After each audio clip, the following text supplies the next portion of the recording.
Ralph Meeker as Mike Hammer. Ralph Meeker as Mike Hammer in Kiss Me Deadly from 1955 delivered a performance that turned the private detective archetype on its head. Where Bogart's Philip Marlowe was world-weary but noble, Meeker's Hammer was brutal, self-serving, and disturbingly magnetic. Director Robert Aldrich deliberately cast against type, choosing Meeker over more established leading men to emphasize Hammer's unsettling nature. The film itself was a radical departure from traditional noir, blending atomic age paranoia with Mickey Spillane's pulp sensibilities. Meeker embraced Hammer's ugliness, his casual violence, his treatment of women, his complete lack of moral compass. It was a risky choice that alienated some viewers, but created one of cinema's most memorable anti-heroes. Critics were divided. Some praised Meeker's fearless commitment to an unlikable character, while others found his portrayal too abrasive. The film's apocalyptic ending and Hammer's moral bankruptcy challenged audiences expecting traditional heroism. Box office returns were modest, and Meeker's performance was largely ignored during awards season. Decades later, Kiss Me Deadly has been recognized as a masterpiece of late-period noir, with Meeker's Hammer seen as a precursor to the morally ambiguous protagonists of New Hollywood. Film scholars now argue that his willingness to make Hammer genuinely repulsive was essential to the film's critique of American masculinity and Cold War paranoia. Gloria Grahame as Laurel Gray. Gloria Grahame as Laurel Gray in A Lonely Place from 1950 delivered a performance that defied the noir archetype. While most femme fatales of the era leaned into danger or seduction, Grahame played Laurel with a quiet complexity, emotionally guarded but never cold. Her chemistry with Humphrey Bogart, who portrayed a troubled screenwriter teetering on violence, was unmistakable. Off-screen, their dynamic was even more layered. Grahame was married to the film's director, Nicholas Ray, but their relationship was publicly unraveling during production. Rumors swirled that Ray avoided contact with her on set, with some even claiming he slept on the studio lot to keep his distance. Whether true or not, the tension fed into the film's emotional undercurrents. The film was largely eclipsed by flashier noir releases like Sunset Boulevard and The Asphalt Jungle, both released that same year. Grahame's performance didn't earn major awards, nor did it launch her into the upper tier of leading ladies, but it aged remarkably well. In later decades, retrospectives began to recognize her work as a subtle masterclass in restraint, proof that power in acting doesn't always come from volume, but from precision. When In a Lonely Place was inducted into the National Film Registry in the early 2000s, it marked a quiet redemption arc for a film, and a performance, that had long flown under the radar. Barbara Stanwyck as Thelma Jordan. Released in January of 1950, the file on Thelma Jordan arrived during the height of the film noir wave, but unlike its flashier contemporaries, it faded into relative obscurity. Overshadowed by titles like Sunset Boulevard and In a Lonely Place, it never caught the spotlight. Yet at the center of this overlooked gem is Barbara Stanwyck as Thelma Jordan, a performance that decades later still resists easy classification. By the time she took on the role, Stanwyck was already one of Hollywood's most respected leading women, known for her sharp-edged portrayals and emotional precision. But in Thelma, she found something different. The character wasn't just morally ambiguous, she was unreadable. Stanwyck leaned into that ambiguity, crafting a persona that could shift from vulnerable to calculating in a single glance. Some film historians argue this performance marked one of the most psychologically nuanced roles of her career. What's especially striking is how Stanwyck played Thelma not as a traditional femme fatale, but as a woman navigating survival through manipulation and charm. Her scenes with Wendell Corey, who portrayed the conflicted district attorney, simmer with tension. Their dynamic, restrained but volatile, drove the emotional core of the film. Despite Stanwyck's layered work, the film received limited attention upon release. It didn't bomb, but it didn't break through either. Some speculate its muted reception came down to timing. Others suggest its refusal to offer clear moral lines made it a tough sell for audiences used to simpler character arcs. Stanwyck's absence from the 1950 awards circuit sparked debate, especially among those who saw this role as a career peak. Today, Barbara Stanwyck as Thelma Jordan stands as one of the most underappreciated portrayals of old Hollywood noir, an acting masterclass that slipped past most radars but never lost its edge. Robert Ryan as Earl Slater. In 1959's Odds Against Tomorrow, Robert Ryan as Earl Slater, delivered a performance that quietly redefined what a noir anti-hero could be. Slater, a bitter aging ex-con with deep-seated prejudice, wasn't just another stock villain. He was a man unraveling under the weight of his own fears. While the film's racial themes were groundbreaking for the era, some speculate Ryan's real-life support for civil rights may have added a layer of internal conflict to his portrayal. Paired against Harry Belafonte's Johnny Ingram, a jazz musician drawn into the same doomed heist, Ryan Slater becomes a study in contrast. Rage versus restraint, past versus progress. Directed by Robert Wise and based on a novel by William P. McGivern, the film was also one of the first projects from Belafonte's Harbell Productions. Despite its pedigree, Odds Against Tomorrow struggled commercially, possibly due to its unflinching social commentary. While critics were split, some praising its tension, others calling it uneven, the film has since gained cult recognition. Film noir historians, including Eddie Muller, have pointed to Ryan's performance as a pivotal moment in the genre's evolution, foreshadowing the morally complex characters that would dominate cinema in decades to come. Yet even today, Earl Slater rarely makes the shortlists. It's a performance that simmers beneath the surface, and maybe that's exactly why it was missed. John Garfield as Harry Morgan. In 1950's The Breaking Point, John Garfield as Harry Morgan delivered a performance many now consider a lost masterwork of post-war cinema. Adapted from Ernest Hemingway's novel To Have and Have Not, the film stripped away the glamour of earlier versions, replacing it with a bleak, unvarnished portrait of economic desperation. Garfield's portrayal of Morgan, a fishing boat captain forced into smuggling, was raw, restrained, and deeply human. Released just months before Garfield's career unraveled under political scrutiny, the film received minimal promotion. Warner Brothers reportedly pulled back on marketing amid fears of Garfield's entanglement with the House Un-American Activities Committee. Some speculate the studio quietly buried the film to avoid controversy, despite its critical strength.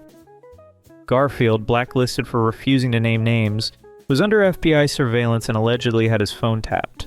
The pressure was immense. His performance as Harry Morgan wasn't just acting. It was a reflection of his own entrapment, a man cornered by forces larger than himself. Every grim stare, every bitter line delivery carried the weight of a personal storm. Despite its noir brilliance, The Breaking Point was overshadowed by flashier genre peers like The Big Heat or Double Indemnity. It wasn't until decades later that critics began to reevaluate Garfield's work. In a 2020 retrospective, the New York Times called his performance a masterclass in restraint and rage. Garfield died in 1952 at just 39, with many linking his early passing to the relentless stress of political persecution. Eleanor Parker as Marie Allen.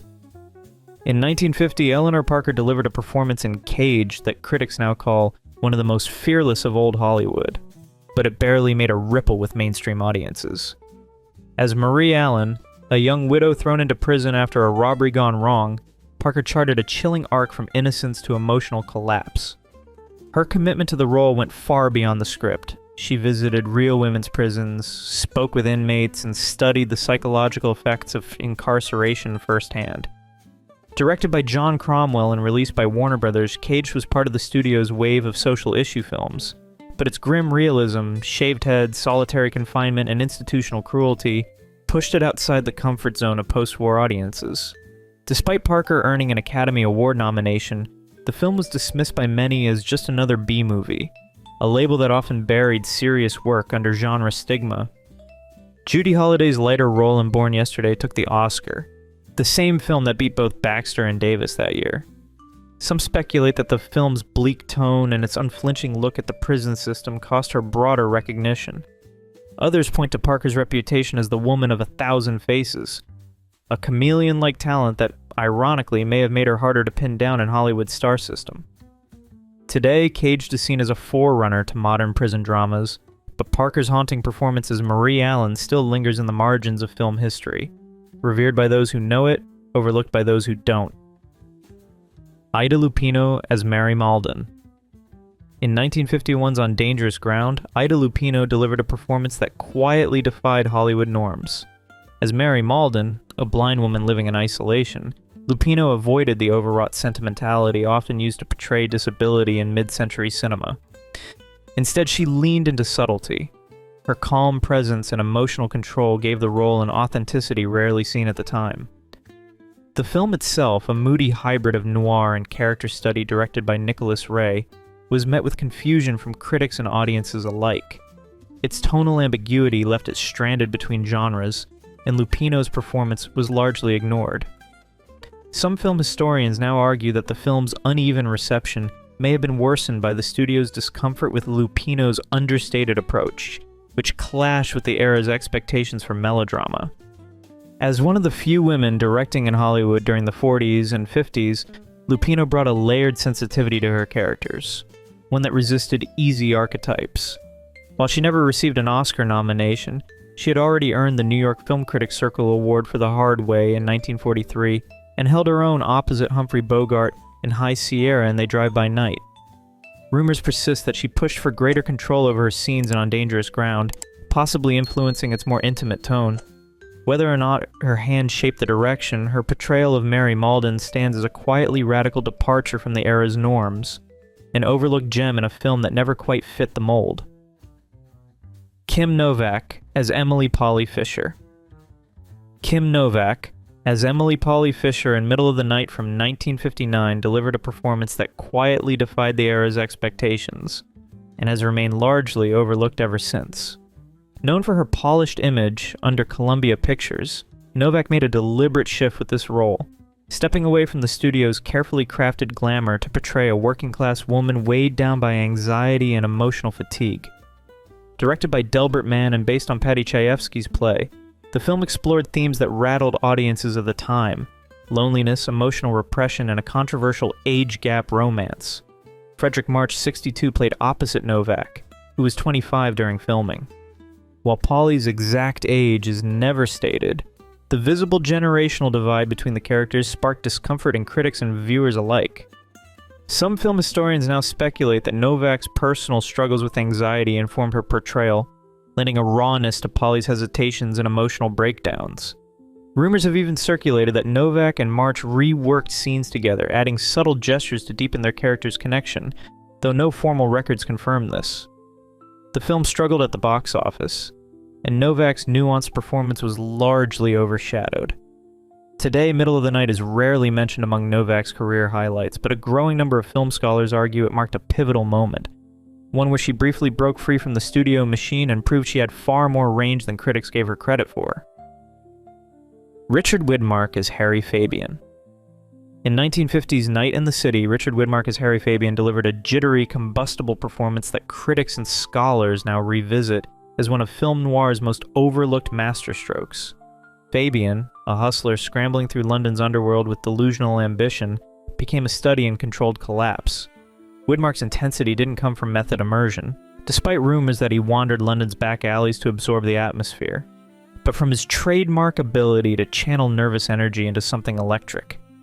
Director Jules Dassin, recently blacklisted in Hollywood, insisted on filming much of the movie on location in post-war London, clashing with studio preferences and giving the film a grimy realism. The result was a bleak, atmospheric portrait of ambition gone sour. American audiences didn't bite. The film underperformed at the box office and reviews were mixed. The New York Times acknowledged Whitmark's performance, but didn't elevate it. In Europe, appreciation grew more gradually. Over time, French and British critics began to champion the film's fatalistic tone and Whitmark's unraveling charisma. Some film historians now draw a line from Harry Fabian to later anti-heroes like Travis Bickle and Lou Bloom, characters driven by obsession and doomed by it. Whether coincidence or influence, Whitmark's Fabian feels strangely modern. A man sprinting toward disaster, fully aware he's the architect of his downfall. Glenn Ford is Dave Banion. Glenn Ford as Dave Banion in The Big Heat from 1953 transformed the actor's typically mild-mannered screen presence into something far more dangerous. A cop pushed beyond his breaking point by corruption and personal tragedy. Ford, known for his everyman appeal in westerns and romantic dramas, found new depths in Fritz Lang's brutal crime thriller. When Banion's wife dies in a car bomb meant for him, Ford's portrayal shifts from methodical detective work to barely contained rage. His scenes with Gloria Graham, playing the gangster's Moll who becomes his unlikely ally, crackle with tension and mutual recognition of shared loss. The film's violence was shocking for its time, particularly the infamous coffee-throwing scene, but Ford's emotional journey provided the human anchor that made the brutality meaningful rather than gratuitous. Critics praised his ability to maintain sympathy while portraying a man who abandons legal procedures for personal vengeance. Yet despite strong reviews and solid box office performance, Ford's work in The Big Heat has been overshadowed by his more commercially successful films like Gilda and The Blackboard Jungle. Modern film scholars recognize it as one of his finest performances, showcasing a dramatic range that his lighter roles rarely demanded. Ford's Dave Banion remains a compelling study of how good men can be corrupted by an unjust system, a theme that resonates as powerfully today as it did 70 years ago. If you've enjoyed this video, please leave a like and comment. Also consider subscribing and hitting the notification bell to get notified of our new videos each week. Thanks for watching.